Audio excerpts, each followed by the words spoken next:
Well, good morning, everyone. Thank you for coming along and joining us, especially on the last day. It's been a very exciting and very tiring week for everyone, I'm sure. I am Dave Warburton with F5 Labs. We are the public-facing threat research group within F5. So within F5, we have a number of teams that work on cyber threat intelligence, improving products, and then helping to kind of evangelize and educate the field, the community at large. And I make that distinction because here in F5 Labs, we try very, very hard to not talk about products and solutions. You know, we're not part of sales and marketing. We're here to just kind of educate, use the data that we see through F5 services, and then help share it with the community. So we're here today to talk about a report that Sander worked on. I'll let Sander introduce himself and explain why he's no longer with F5 Labs. Hi, everybody. Thank you for joining us. My name is Sander Wimberg. Until very recently, until 6 weeks ago, I was a researcher with F5 Labs.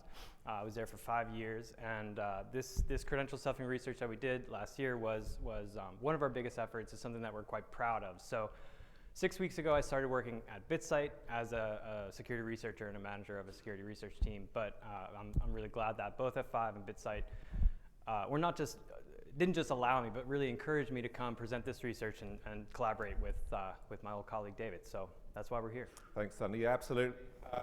Whilst we continue the work that Sander kicked off well over a year ago, Sander, being the original researcher and author, knows this content inside and out. So I'm here to kind of set the scene, explain what we're doing and why, and then I'll hand it back over to Sander to take us through all of the interesting findings that we have.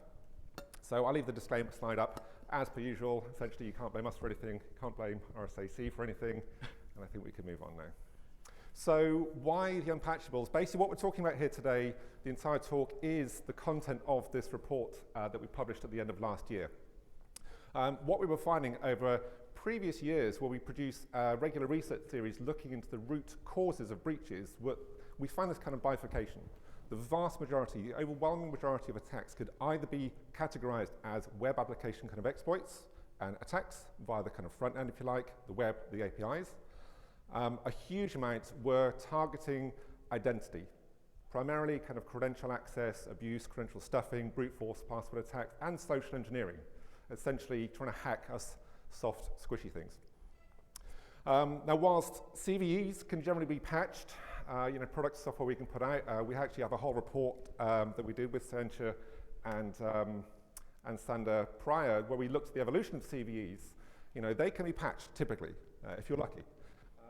It's a bit harder to patch us.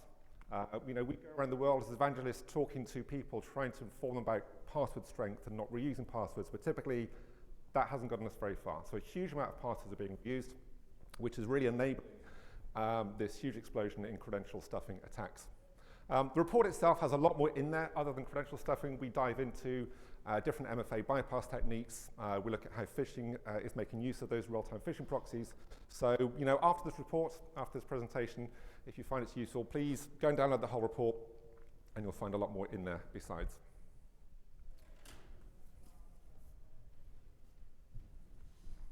There we go. I'll hand it to Sander in just one more second, but essentially this is running order. When we talk about malicious automation, when we're talking about bots attacking, primarily, I think Sander will call out those times where we're not, but we're explicitly talking about credential stuffing. And Sander will take you through just to make sure we level set, make sure that everyone knows what credential stuffing is. But we can look at the prevalence, how common this is, the frequency. We'll kind of dive that into different sectors and find out how different industries are being attacked in possibly different kind of ways and techniques. And then we'll go through, give some examples of the proficiency, the expertise of the different attacker and threat groups, and look at some of the tools and techniques that they use to try and bypass controls and security defenses, and some ways you can try and look past that to identify these bots that are looking ever more human. And with that, I will hand over to Sander. Thank you. So before we get started on prevalence or to kind of just quantifying how much credential stuffing traffic is out there, I just want to level set, make sure everybody knows we're talking about the same thing. When I'm talking about credential stuffing, what I mean is an attack in which an attacker takes a set of credentials that have been compromised from one site, tries them on other sites in the hopes that people like us are going to reuse passwords. And because some of us do reuse passwords, this is, generally speaking, this can turn into a sort of scalable cybercrime strategy. But the thing is that even though we do reuse passwords, the likelihood that a single set of creds is going to work on a single other site is still quite low. And so the only way that this really makes sense financially for attackers is at scale, which means that credential stuffing relies on the use of automation and bots in order to make enough money that this is actually worth it to attackers. So in the next several slides, you're going to see me talking a lot about malicious automation against authentication services, stuff like that. We're going to talk about a few supporting activities against other web surfaces that are sort of that help abet credential stuffing. But essentially, when you see malicious automation for the purposes of this talk, think credential stuffing. Obviously, there are many other uses for malicious automation. Today, we're just talking about these kinds of identity attacks.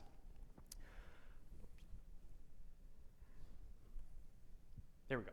So we want to start just by getting a sense of how much credential stuffing traffic is out there, how much traffic in a given organization can we expect to be credential stuffing. And this turned out to be actually the biggest challenge of this project was just figuring out a good method to do this. And the reason is that all of the telemetry that you're going to see, all the data we're going to use in this talk comes from an anti-automation tool that F5 uses, or rather provides to others. And like most security tooling, this anti-automation solution has a sort of an observation or a pass-through mode in which you can sort of tweak your settings, and then it has a mitigation mode, after which anything that's detected as malicious automation will be mitigated in the sense that we drop that traffic. What this means is that when attackers realize that their credential stuffing attempts are failing, their behavior will change in several ways that we're going to go into in a lot of detail. This means that if I just compare two customers by calendar date, I will be comparing apples to oranges, because one is going to be seeing a post-mitigation attack profile, one is going to be seeing a pre-mitigation profile. To get around this, what we did was we sub-selected a subset of customers who had enough time on both sides of that date when they flipped the switch and started mitigating traffic. If we lined up all these customers, we had 159 of them, this is what the average rate of credential stuffing looks like. And you can see there's that zero line right in the middle. That's the date when mitigation mode is enabled. And so you can see there's quite a big difference between the average rate of pre and post mitigation credential stuffing. The pre-mitigation value tended to hover between about 12 and 28%. If we just take a simple average of that, we end up with just under 20% average. Now, I want to be really clear. This was a pretty wide distribution. You can see those confidence intervals, 95% confidence intervals, and the time series are pretty wide.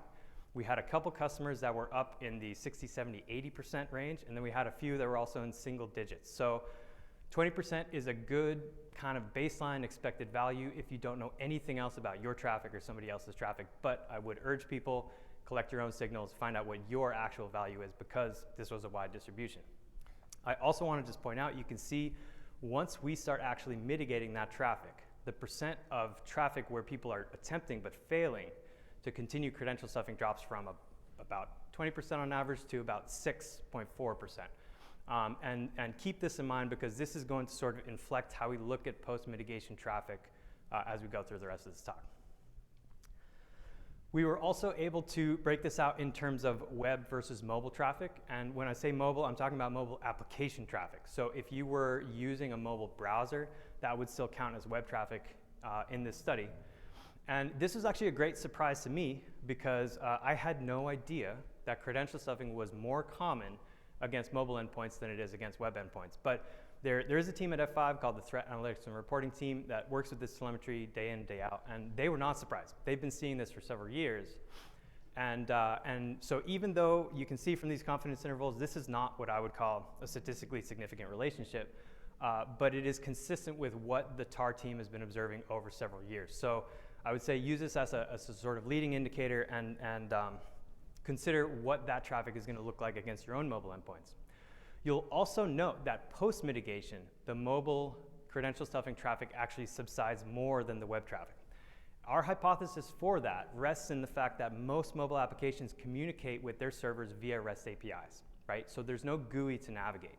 This means that developing an attack script to go after a mobile endpoint is going to be a lot more straightforward than scripting an attack where you have to navigate a GUI. It also means that attackers who are finding themselves mitigated are more likely to have that sunk cost fallacy when they're attacking web endpoints, because they've already put in all this work to automate the attack. This is our hypothesis. We haven't really been able to test this, but the main thing I just want to emphasize here is that we can now start thinking about credential stuffing as a form of an API attack, because that's what attackers are doing. They're going after API endpoints. Okay, so here we're going to start to transition more into targeting in the sense of what kind of organizations get targeted and where within those organizations are the attacks actually landing. And we're going to start, excuse me, by breaking this down by sector. And this was actually a big surprise to me. I have a bit of a bias against sectoral analysis. I've looked at this in terms of data breaches in the past, and I generally tend to think attack vectors don't line up very well with different sectors. But the data told me that I was wrong in this case. So you can see that there are 4 sectors in pre-mitigated traffic that are significantly more likely to experience credential stuffing attacks than these other sectors. So you can see telecommunications sector is by far the most targeted. After that, we have technology, travel, and media. Now, we suspect that the reason that you see so much attack traffic against telcos is mostly because of device upgrades. Because if you can get into those accounts and you can redirect that device upgrade to an address of your own, a stolen phone is not that different from hard currency for the attacker community. So that's one guess as to why we see this much traffic. There are also some telcos and mobile providers that compromising a web account will also give you access to SMS messages. And so that also represents an avenue for MFA bypass, although that's a much more limited scenario because not all telcos do that. So there is a kind of whole raft of supporting activities around the credential stuffing landscape. This isn't just about kind of hammering authentication requests through at the highest rate possible. And what we see is a lot of activity on web flows or web functions that we have sort of classified as account management functions. So this is stuff like creating a new account on a site, resetting a password, that sort of thing. And so before we kind of get into the details of these account management attacks, I just kind of want to get a sense of what is the scale of the traffic against these functions and kind of how does it compare. So I have to admit, I have a bit of a regret because I didn't set these 2 y-axes to the same scale. So it doesn't quite tell the story as well as it could. But the point is that authentication traffic, the true credential stuffing traffic, is seeing about 10 times as much attack volume. So these account management functions are not targeted as heavily.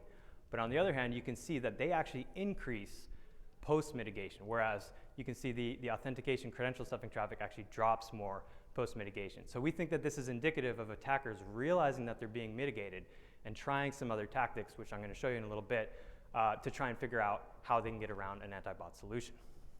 So very quickly, this is, excuse me, this is how the mobile and web traffic as a proportion of all traffic compares in the account management on the right versus the authentication traffic on the left.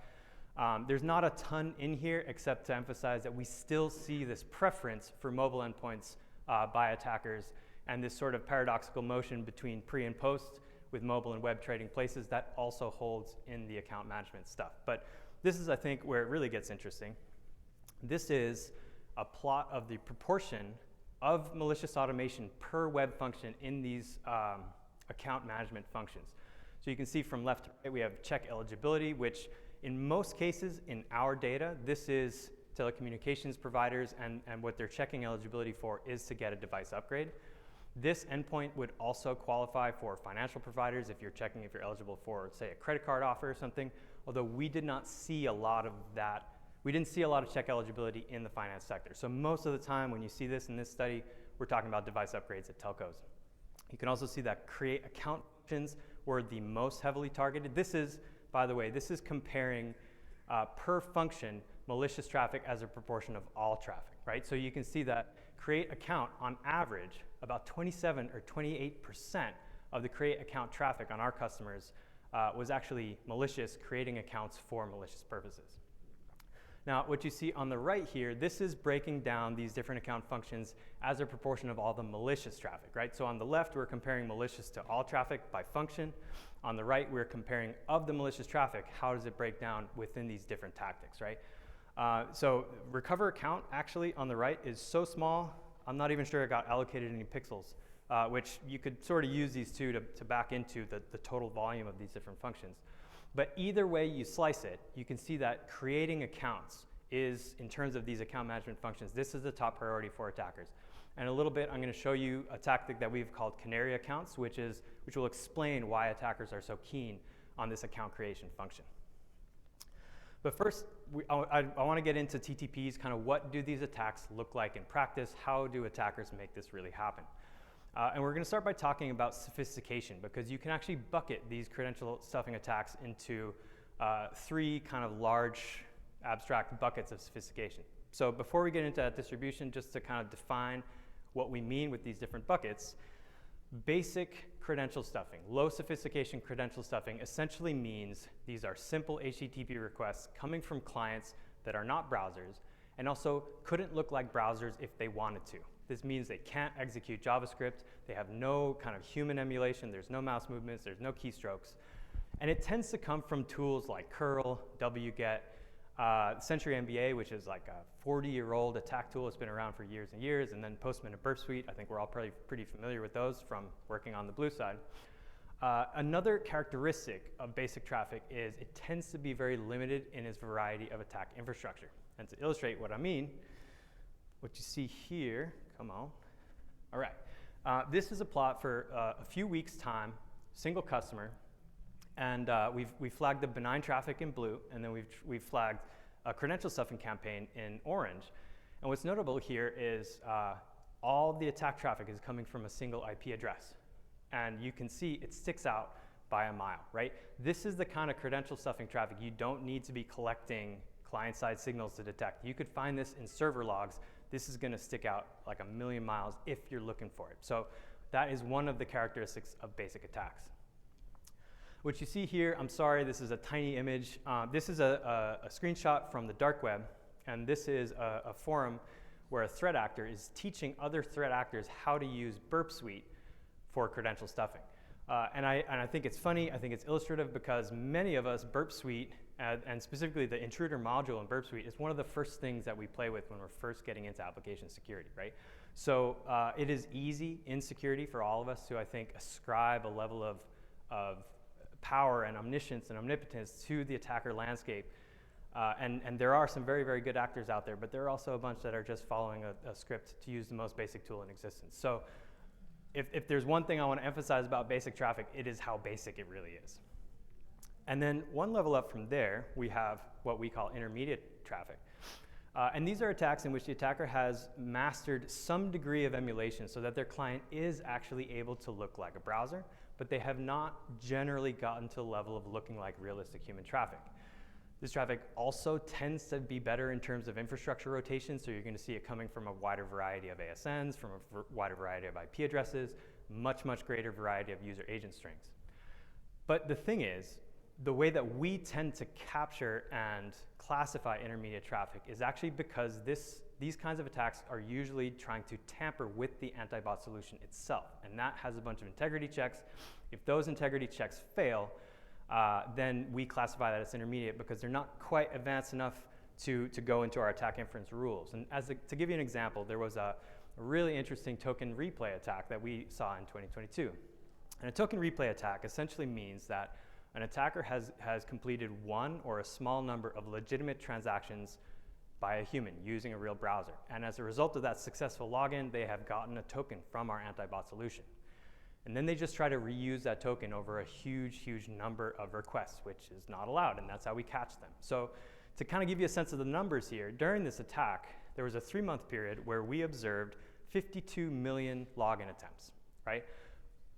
Across those 52 million, there were 36 million unique accounts that were submitted, meaning credentials, which means that on average, if it was perfectly distributed, each set of creds would need to be replayed 1.4 times. Now, the infrastructure that this came from, there were 200,000 unique IPs, meaning each one got replayed only 260 times. At this point, we're getting to the point where it's hard to catch that in logs. There were 1,100 distinct user agents and 1 token. So these guys tried to replay the token that we gave them for a successful authentication transaction 52 million times, which is about 51 million and something times too many for our thresholds, right? So this is what intermediate traffic looks like, and this is how we capture it. And then we have the advanced guys. So these are attackers who have not only mastered browser emulation, they have also mastered emulation of real human behavior. So these attacks have realistic mouse movements, well, relatively realistic mouse movements. They have keystrokes that go down and then they also go up again, which the attacker community took a while to realize that your keys also have to come up. They have realistic window dimensions, right? Because sometimes you get credentials, you look at the window, and it's 100 pixels by 100 pixels. Nobody browses like that. But these guys know better. So The traffic is usually generated by tools like Selenium and Puppeteer, which are also completely legit, and we use them for legit purposes. It also comes from Browser Automation Studio, which is a well-known attack tool that comes from an organization called Kolotibablo in Russia. Now, we tend to capture this traffic by identifying kind of subtle inconsistencies between who they say they are in their HTTP requests and who they actually end up being.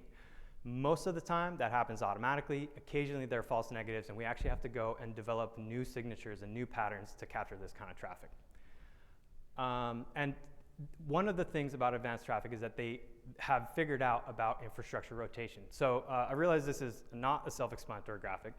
What you see here is a series of hashes in different categories of the traffic, right? So one column might represent claimed browser version. Another category might represent a hash of the mouse movements, and so on and so forth. And we've color-coded like values, and so you can see how attackers actually rotate out these different characteristics of their traffic in order to not stick out quite as much as they would otherwise. So this is characteristic of the degree of signal and infrastructure rotation that we tend to see. In terms of mouse movements, what you see is two plots that are capturing 1,000 user interactions. The green represents a time sample of mouse position, right? So every second we are capturing the pixel coordinates of the mouse movement, and red represents a mouse click. On the left, you can see the kind of entropy that you get from 1,000 user interactions from real human beings. You can see that they do not always successfully click on the button that they're going for, and their movements tend to be fairly random. On the right is what happens when you try to script and automate that and make it look like the same degree of entropy. There are going to be tools that are going to get fooled by this, and then there are going to be tools that are going to recognize that this is what programmatic entropy looks like, and this is not true human traffic. So this is kind of illustrative of the degree of human emulation and where most attackers are at in terms of scripting mouse movements. So with all these definitions out of the way, this is what the distribution of sophistication looked like. And again, this was a great shock to me. Pre-mitigation traffic, about 2/3 of it is this basic, low sophistication, no JavaScript, no browser kind of traffic, which tells me that we can actually be doing a lot more to mitigate this credential stuffing traffic without having to re-engineer our entire businesses.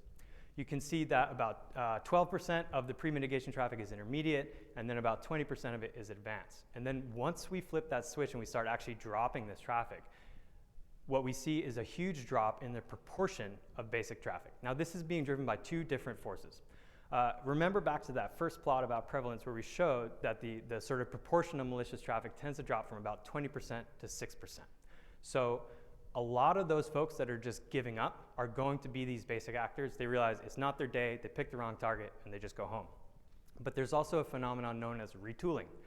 And this is when an actor at any level of sophistication goes and either develops or just purchases a more sophisticated attack tool and comes back and tries again. So this shift towards greater proportional sophistication, this is a blend of some actors giving up, most likely the basic ones, and some actors realizing that they need to bring better tools and retooling and coming back. Very briefly, if we separate it out in terms of account management versus authentication, it's roughly the same. I don't want to spend a ton of time on this because I think I'm going a little slow. So essentially, the main point here is you see the same proportional shift towards greater sophistication. But what I think is a lot more interesting is if you break it down by sector, you can see that there are 3 sectors that have almost no intermediate or high sophistication traffic. And they are 3 of the 4 most heavily targeted sectors that we were looking at in terms of the proportion of automation. So media, telecommunications, and travel. These folks, at least based on the customers that we've looked at, have very, very low sophistication. This tells me that these are 3 sectors that are absolutely crying out for disruption in terms of the attack landscape. This is where we should be focusing our efforts. So if you work in these industries, if you work with other people in these industries, we have a lot of work to do, but some easy wins. There is also another interesting sector profile.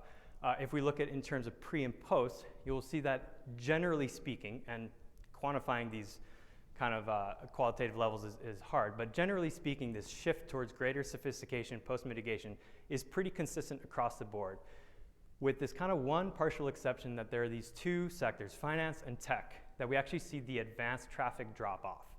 We don't know why this is. My hypothesis is that there are some attackers who are going after these particularly high-value targets, and they are sufficiently advanced enough to realize they're just not going to beat us. They're just not going to get past our anti-automation solution, and so they actually drop off and just go find another target. That's my best guess. We also wanted to look at the velocity or the sort of instantaneous intensity of a credential stuffing attack. And what we really wanted to test was what I sort of think of as the low and slow hypothesis. We all tend to believe that sophisticated attackers are quiet, they're stealthy, they go at a lower rate, and then the newbies tend to just sort of fire off traffic and don't care if they get detected or not. And generally speaking, what you can see in this box plot is that the outliers support the low and slow hypothesis, particularly this one where you can see there was a travel organization that was getting hammered with 10 million malicious requests per hour. But if you look at the median, which are those lines across those box plots, the median values are not particularly different. So I'm inclined to say, based on this data, that actually attackers, irrespective of their level of sophistication, are going to be sort of launching attacks at the volume that they have the capacity for in their infrastructure, and detection is more a question of other TTPs, not velocity. Okay, this is my favorite part of this talk. This is something I'm really excited about, and thanks to our colleague Tafari Mwandi, who was the one who showed me about canary accounts. A canary account is an account that an attacker controls for the purposes of gaining information about us, but also denying us information about them. I'll illustrate what I mean.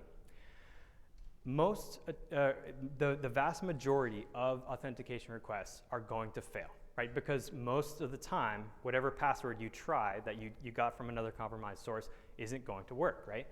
And so if an attacker has a 100% failure rate, they don't know if it's because they had 100% wrong creds or if it's because they're getting mitigated by an anti-automation solution. And so what they will do is they'll control an account known as the canary account. Think back to all those creation account, all that attack traffic we saw creating new accounts, right? What they do is they have an account that they know that they always have the right password for. And then they will occasionally fire off an authentication request to this canary account. And if that fails also, then they know that they're being mitigated by a tool, and it's not just that they had the wrong password. So they use these canary accounts to detect solutions like ours. And then there's another thing that they do with them, which is actually they will intentionally authenticate to these canary accounts in order to game and skew the authentication success metric. And the reason they do that is that people like me have been telling folks for years, you can actually use your success rate to detect a credential stuffing attack. If you're used to seeing 80, 90% success, and all of a sudden it crashes to 50% in an hour, you're probably getting attacked, right? So what attackers do is they will set some sort of ratio, 1-to-1, 2-to-1, 5-to-1 for every failed authentication attempt that they do. They'll just log into a canary account, and that's another success. So what you see here, this is a plot of successful hourly login traffic, and logins to one single account that we suspect is a canary account is marked in orange. All the other traffic to this site, to every other account they had, is marked in blue. And you can see that the canary account traffic outstrips all the other traffic to such a degree that we had to make a little zoomed up box just so you could see it. And what you see on the bottom, oh wait, sorry, so just to reiterate there, somebody was logging into a single account 200,000 times an hour for 2 weeks. That's a lot. That's a little excessive. And so look at what it does to the malicious success rate on the bottom, right? The blue curve hugging that x-axis, that's what the success rate would look like if you don't factor in the canary account traffic. The orange curve represents what that success rate looked like if you do. And you can see quite an obvious relationship between these two plots, right? So what they ended up doing was, for this multi-week period, raising their success rate from 0.1% to 13%, which is a big improvement. And just in that sort of very intense period, you can see that it was hovering above 40%, which is a huge accomplishment in terms of detection evasion. So this, to me, illustrates kind of just how dynamic this battlefront is between advanced attackers and the countermeasures we throw at them. We also wanted to get a sense of how much visibility do we as an industry have into the credentials that are being used in these attacks. So F5 has a service known as Leaked Credential Check, where we buy up compromised creds, and we store them in a database. And so if we detect somebody logging in with a known compromised cred, then we can notify them and say, hey, your cred's been breached. Lots of companies do this, right? So what we wanted to do was look at the overlap between creds that we already knew were compromised and creds that we were observing being stuffed in live attacks. And so in this case, a high value is good. A high value would represent lots of visibility into the stolen cred economy, right? And unfortunately, you can see there are quite a few customers here. Each dot is one customer. Quite a few customers here where essentially none of the creds that were used in those attacks had ever been seen before on the dark web, known to be compromised. If we break this out by sector, you can see that some sectors have more visibility than others. Unfortunately, the finance industry is one where the creds that are being stuffed are almost completely unknown to us on the Defender side. So the main takeaway here is I don't want to criticize services like Have I Been Pwned or other folks that are going out and collecting compromised creds. I think what they're doing is really important. But I think we either need to just redouble these efforts or we need to come up with a new approach, because what this indicates is our visibility into the stolen credential supply chain is not as good as it really should be. So, David, please wrap us up. Awesome, thank you. Thank you, Sander. As you can see, Sander spent an awful long time going into a huge amount of detail on this. So I'm just going to wrap up briefly. We'll leave you with some takeaways, and then we should have a few minutes for any questions from you. So as Sander said, I think the main takeaway, if you have no other indications in terms of the type of sector you're in, the kind of traffic you're seeing, on average, most organizations are going to be seeing around about a 20% malicious automation attempt at the kind of login pages, so credential stuffing attacks, essentially. And what's fascinating, as Sander mentioned, is that the variety in that data is enormous. You know, there are some organizations getting hammered with 80, 90+% malicious automation, some with only a couple. So there's huge variation. 20% is a good kind of rough average for most sectors. Mobile endpoints, again, quite shockingly to us, not so much for those working in the service and kind of working the products, those who are working with APIs all the time. The mobile endpoints are significantly more attacked, and that's somewhat inevitable. The web is generally moving towards API kind of focused. And I keep saying APIs because, again, as Stan mentioned, when we talk mobile, we're not talking mobile browsers. This isn't a kind of Chrome or Safari browser on your phone. This is an app, you know, with built-in kind of SDKs making calls to an API. Certain sectors, as Sander mentioned, particularly tech and telecom in particular, have a huge amount of traffic, very low sophistication, so they are, as Sander said, ripe for kind of quick wins in that space. Now, I'm not going to go through all of this again. I think one thing I wanted to kind of add, as Sander was mentioning about the kind of credential checks and how many of those are relevant, I think some of the reasons we do this work and put it into the report is because a lot of the recommendations in the industry from NIST and the others to kind of help block credential stuffing attacks are to use services whereby you prevent users from using known bad passwords. And as Sander's kind of rightly pointed out, that's not always super effective. By the time these services have got these credentials, they've typically been available on the dark web for weeks or in some cases months. So, takeaway, what are our recommendations to actually sort of getting started and what you can do when you take this all back home? Let's go old school. Yeah, manual override. Yeah, exactly. Let's build this all out. So, next week, first of all, just figure out what state are you in? It's really fascinating. Again, talking to customers and organizations, you know, we'll kind of quiz them, we'll ask them about what they think their malicious automation rate is. And it's kind of guesswork. There's a lot of assumptions. They might be looking at failed login attempts. Are they looking at successful login attempts? Again, as Sander mentioned with the Canary accounts, it's just as important, if not more so, for successful logins versus failed ones. So first of all, figure out if you have a problem. The short answer is almost certainly yes, but you have to figure out where you are on that kind of graph and that plot. Are you in the 20% or higher or lower? What's the actual impact from this? The intentions of attackers can vary slightly when it comes to the different sectors and organizations attacking. So what do you think could be the issue? What are attackers actually going for? Is it financial fraud? Is it manipulation of customer accounts to steal data? Really trying to understand if you have a problem, quantify it and understand the impact. The next step over the next few months is going to be trying to explore different approaches. What can you do? There are lots of services out there, lots of ways you can kind of hack this into your own app, whereby you might be looking for headers or browser, user agents and different indicators. Many of those can be copied, replayed. Sander gave the example of the token being reused. All these things are easily to be changed by attackers and actually result in being very poor indicators of malicious automation. So understand what you have in place, understand its limitations, and how attackers in particular are trying to look more human, using our algorithms so that, again, in that plot you saw with the mouse movements, you don't get such linear mouse movements. They look to appear a bit more sporadic, a bit more random, keyboard stroke and keyboard clicks have random timing between them. So all these efforts are kind of being put in place by attackers to appear more human, and it's really important to understand the limitations of any solution that you currently have. And then 6 months on, look to try and implement some new changes. Again, it's useful to understand the limitations of what you have, what you can do going forward.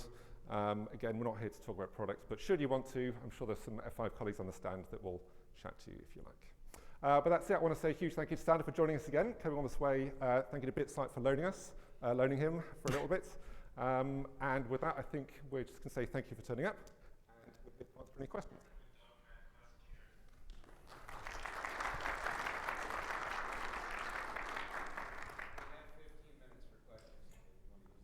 Yeah. Oh, wow. I'll be impressed if you have 15 minutes worth of questions, but we're here if you need us. Any other takeaways, Sander, from the report that maybe didn't make it into the presentation, anything you were surprised by? Whether it's, we covered the MFA bypass quite a lot. What was your big takeaway from that? Yeah, so as David mentioned, there's a whole other half to this report. We talked a lot about the growth and techniques to bypass multi-factor authentication. And the short version is, and it's particularly driven by the growth in real-time phishing proxies, which are able to bypass most forms of MFA kind of in real time, hence the name. We have essentially moved to recommending all authentication, whether it's MFA or just passwordless authentication, that it should be built on public key infrastructure, meaning or public key cryptography, so that solutions like the FIDO2 protocol, the WebAuthn protocol, which is integrated into quite a few of the mobile biometrics, right? So Windows Hello, Apple Face ID, Apple Touch ID, they're all using the WebAuthn protocol, which is significantly more secure, much harder to bypass using a phishing proxy. YubiKeys are also using this sec. Increasingly, the large auth providers like Google, Microsoft, Apple are also switching to these protocols as well. And the details of how they sort of achieve this protection is probably beyond the scope. It is in the report if you want to dig into it. So my recommendation is, as a user, do not fear these passwordless or these biometric approaches. They are incredibly secure under the hood. WebAuthn is not the only PKI-based auth, but it is the one that I see with the most kind of forward development. So it's a fabulous standard. It's something that I think that we should all be moving to. So at this point, I kind of hesitate to say don't bother and implement a simple 6-digit code MFA, but I would almost say that, right? If you haven't done MFA by now, skip the 6-digit code, go straight to the WebAuthn protocol and save yourself a lot of hassle. Those 6-digit codes will still be effective against credential stuffing, but they will not be effective against essentially the bread and butter phishing attacks these days. Absolutely. Fantastic. Thank you. Again, if you have any questions, we do have one in the middle.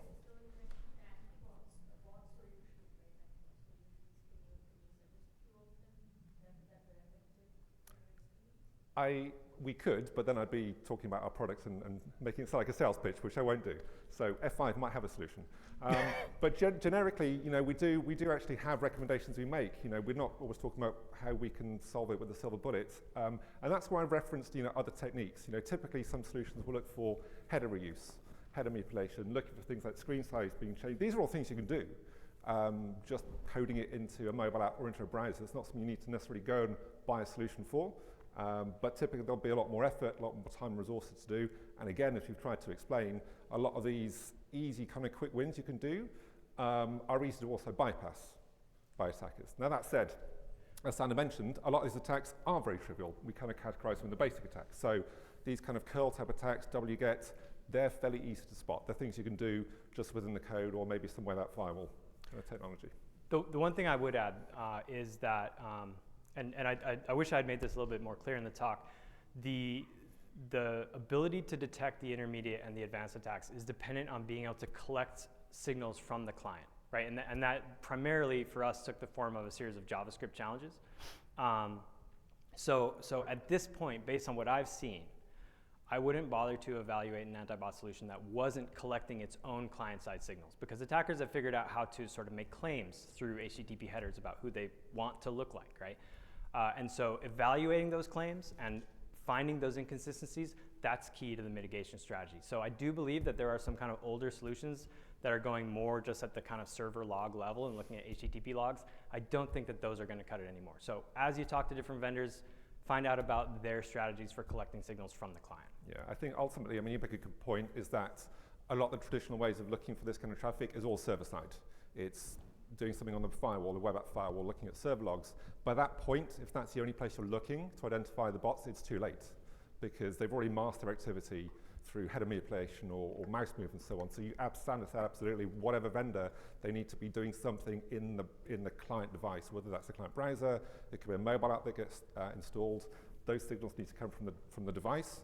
If you're doing it server-side, it's too late. So telcos are always super weird.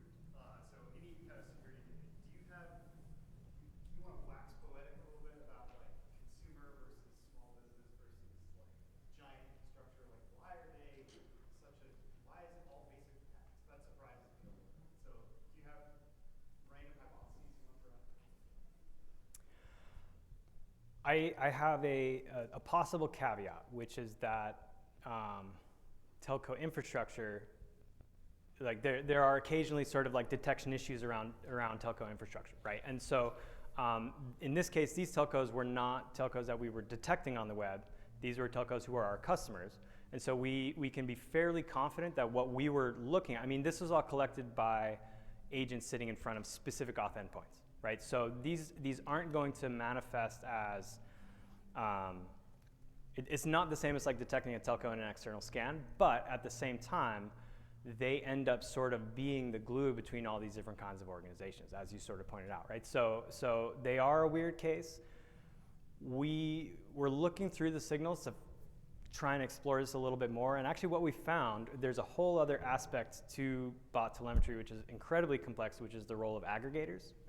Aggregators are complex because, and so as an example, you could think of Plaid is a financial aggregator. So you connect all your different financial accounts to Plaid, and then Plaid will make API requests out to all your financial accounts, and then you have a single pane of glass, right? And there are aggregators, there are travel aggregators like Orbitz or Expedia and such. These guys are really complicated because their login traffic is legit, and it has the blessing of the user, and it will show up as automated. And so carving aggregator traffic out of our flagged as malicious traffic is a huge task. And then aggregator traffic around ISPs becomes even more complicated, right? And so one of the things that we maybe didn't make clear was analyzing this data required a huge amount of context. It was the most complex data set I've ever explored in my life. It took me a really long time. And so the aggregators are one of the biggest problems, and we got kind of deep enough to identify the crossover of aggregator and the telco traffic enough to say, this is a big mess, and then we ran out of time, and then we moved on with our lives. To put you on the spot. Yes.